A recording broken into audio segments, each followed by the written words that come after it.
തിരുവനന്തപുരത്ത് ഹോട്ടലുകൾ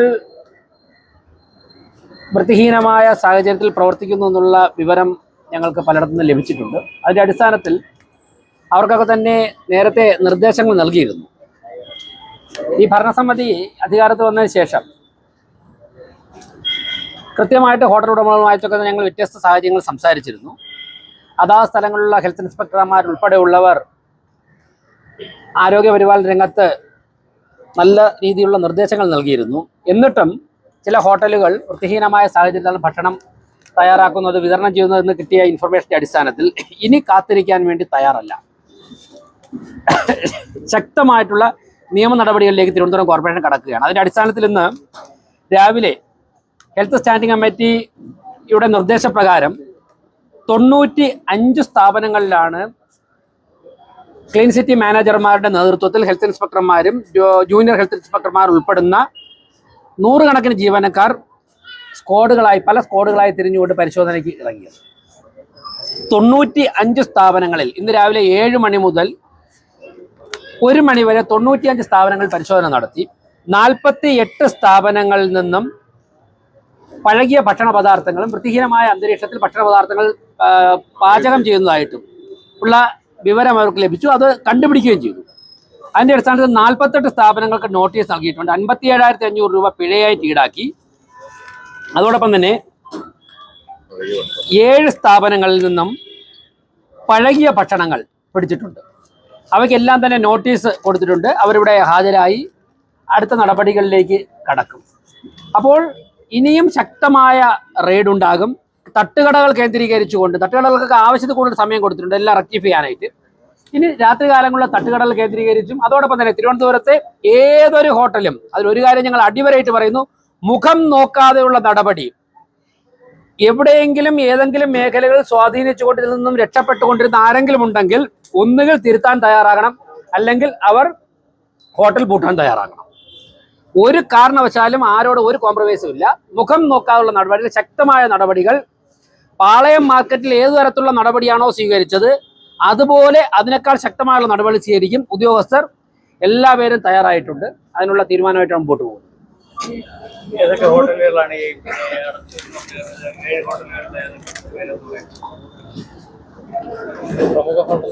new Ananthapuri fast food Sasthamangalam, hotel Pankayam bakery junction Palayam, Al Hasan budget family restaurant Manacaud, Arabian masala Manacaud, porotta hut Manacaud, Zaitoon hotel Manacaud, Priya Samudra hotel Kovalam, ഇത്രയും ഹോട്ടലുകൾക്കാണ് ഇപ്പോൾ notice ഭക്ഷണങ്ങൾ പിടിച്ചെടുത്തത്. അതിൻ്റെ നടപടികൾ നേരിടുന്ന ഇത്രയും സ്ഥാപനങ്ങളാണ്.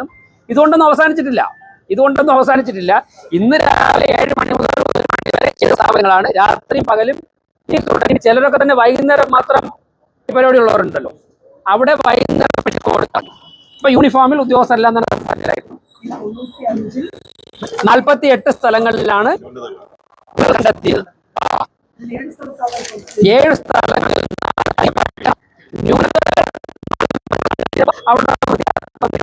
വെള്ളം, പ്ലാസ്റ്റിക് കൊടുക്കണം പറയുമ്പോഴേക്കും, തിളപ്പിച്ച വെള്ളം കൊടുക്കണം എന്ന് പറയുമ്പോഴേക്കും, തിളപ്പിച്ചാറ്റിയ വെള്ളം കൊടുക്കുന്ന വെള്ളം തിളപ്പിച്ചിട്ട് കുറച്ച് പകല് തിളപ്പിച്ചിട്ട് നന്നായിട്ട് തിളപ്പിക്കുക, എന്നിട്ട് ബാക്കി അങ്ങനെ കൊടുക്കാൻ പാടില്ല. അപ്പൊ അങ്ങനെയൊക്കെ ഉള്ളതാണ് 48 സ്ഥലം കണ്ടെത്തിയത്. വൃത്തിഹീനമായ അന്തരീക്ഷമൊക്കെ പഴകിയ ഭക്ഷണ പദാർത്ഥങ്ങളുള്ളതിൽ 7 സ്ഥലം ഐഡന്റിഫിക്കേഷൻ. ഒരിടം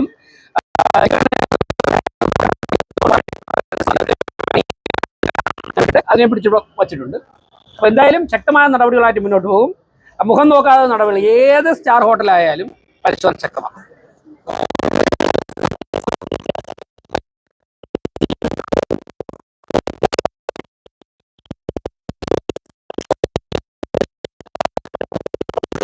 വിഷയമാണ്. അതുകൊണ്ട് സംഭവം ഹോസ്റ്റലുകളിലും റെയ്ഡ് നടത്താൻ ഉദ്ദേശം? അത് ഞങ്ങൾ മാധ്യമങ്ങളൊക്കെ വിളിച്ചില്ല എന്നുള്ളൂ, കാരണം അതിനുള്ള സമയം കിട്ടിയില്ല. വൈകുന്നേരം കുട്ടികൾ തന്നെ ഇവിടെ വന്ന് നേരിട്ട് ഹെൽത്ത് ചെയർമാനോട് കംപ്ലൈന്റ് പറയുകയും ഉടൻ തന്നെ അന്ന് ഡ്യൂട്ടിയിലുണ്ടായിരുന്ന സ്ക്വാഡ് ഉദ്യോഗസ്ഥർ എനിക്ക് വനിതകളായിരുന്നു. അവർ യൂണിഫോമിൽ തന്നെ ലേഡീസ് ഹോസ്റ്റലായിരുന്നു. അതുകൊണ്ട് അദ്ദേഹം വനിതകളെ തന്നെയാണ് ചെയർമാൻ അയച്ചത്. യൂണിഫോമിൽ പോയി ആ ഹോസ്റ്റലിന്റെ ശക്തമായ പിഴ ഈടാക്കുകയും അതിലടുത്ത നിയമ നടപടികൾ സ്വീകരിച്ചിട്ടുണ്ട്. എനിക്കൊന്ന് 3 ഹോട്ടലിൽ തന്നെ മേയറുടെ അറിവോടെ തന്നെ ഒരു 3 ഹോസ്റ്റലിൽ തന്നെ ഒരു ലേഡീസ് ഹോസ്റ്റലാണ്. ആ കുട്ടികൾ വന്നപ്പോഴേക്കും ഞാനും കണ്ടിരുന്നു.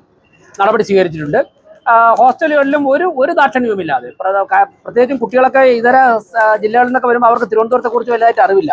അവർ കിട്ടുന്ന സ്ഥലത്ത് ഭക്ഷണം വാങ്ങി കഴിക്കും. അങ്ങനെയൊക്കെയുള്ള വിവരങ്ങൾ റിപ്പോർട്ട് ചെയ്തിട്ടുണ്ട്. അതുകൊണ്ടാണ് ഞങ്ങൾ സ്ക്വാഡ് ശക്തമാക്കിയിട്ടുള്ളത്.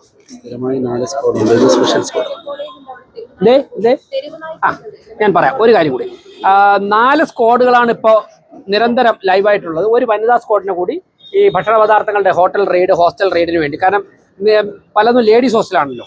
അപ്പോൾ ഒരു വനിതാ സ്ക്വാഡിനെ കൂടി നമ്മൾ ഉദ്ദേശിക്കുന്നത്. സ്പെഷ്യൽ കോഡാണ്.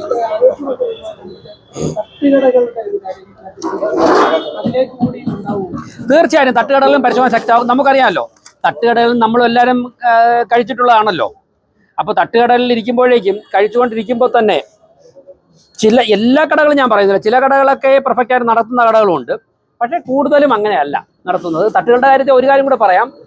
തട്ടുകടയുടെ കാര്യത്തിൽ റോഡിൽ കച്ചവടം നടത്തുന്നത് ഇപ്പോൾ ഒരു അവകാശമായിട്ട് സ്ഥാപിക്കുന്ന പലരുമുണ്ട്. തെരുവോര കച്ചവടക്കാർക്ക് കേന്ദ്ര ഗവൺമെന്റ് ഒരു നിയമമുണ്ട്, അവർക്ക് ജീവിക്കാൻ വേണ്ടി ഇത്തരം കാര്യങ്ങൾ ചെയ്യാമെന്നുള്ളത്. അതിനെ മറയാക്കിക്കൊണ്ട് വലിയ വലിയ ഹോട്ടലുകൾ നടത്തുന്നവർ ഇപ്പോൾ ഹൈവേയും റോഡും ഒക്കെ തന്നെ ഞങ്ങൾക്ക് കട നടത്താനുള്ള ഒരു കേന്ദ്രമാണെന്നുള്ള അവകാശത്തോടെ നടത്തുന്നവരുടെ ശക്തമായ നടപടികൾ, അതിനുള്ള ഹോംവർക്കിലാണ് ഞങ്ങൾ. ശക്തമായ നടപടികൾ അവിടെയും ഉണ്ടാവും. അത് ഇവിടെ ചോദിച്ചത്.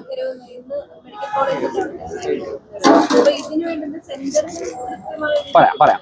നിങ്ങൾ ചില മാധ്യമങ്ങൾ ഉണ്ടായിരുന്നു എന്ന്, അതാണ് ഞാൻ ആ വിഷയത്തിലൂടെ വരാത്തത്. ചിലർ ആബ്സെന്റ് ആയിരുന്നു. അപ്പോൾ തെരുവുനായുടെ കാര്യത്തിൽ നമുക്കറിയാം, ഈ ഭരണസമിതി അധികാരത്തിൽ വന്ന 30 ദിവസത്തിനകം തന്നെ പൈലറ്റ് പ്രോജക്റ്റ് എന്നുള്ള നിലയ്ക്ക് ഞങ്ങൾ 50 തെരുവുനായ്ക്കളെ ഷെൽട്ടറിൽ പാർപ്പിച്ചിട്ടുണ്ട്. അവ വളരെ ഹെൽത്തി ആയിട്ട് തന്നെയാണ് പോകുന്നത്.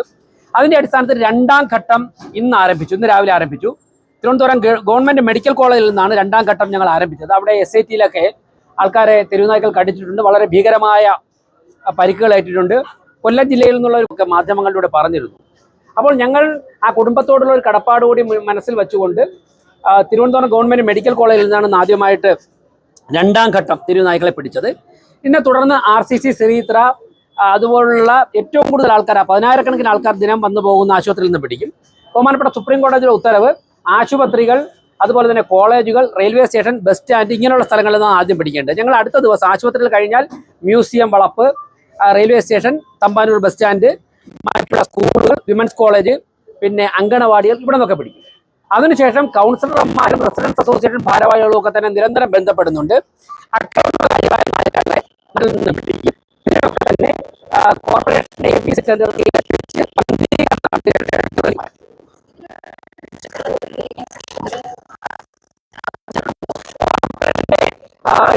കോർപ്പറേഷനുള്ള എല്ലാം തന്നെ ഞങ്ങൾ നവീകരിച്ചിട്ടുണ്ട് കുറച്ച്. അതായത് ഇപ്പോൾ വണ്ടി തത്തുള്ള ഷെൽട്ടറിൽ കൂടുതൽ നായ്ക്കളെ പാർപ്പിക്കാൻ കണക്കിലേക്ക് മാറ്റിയിട്ടുണ്ട്.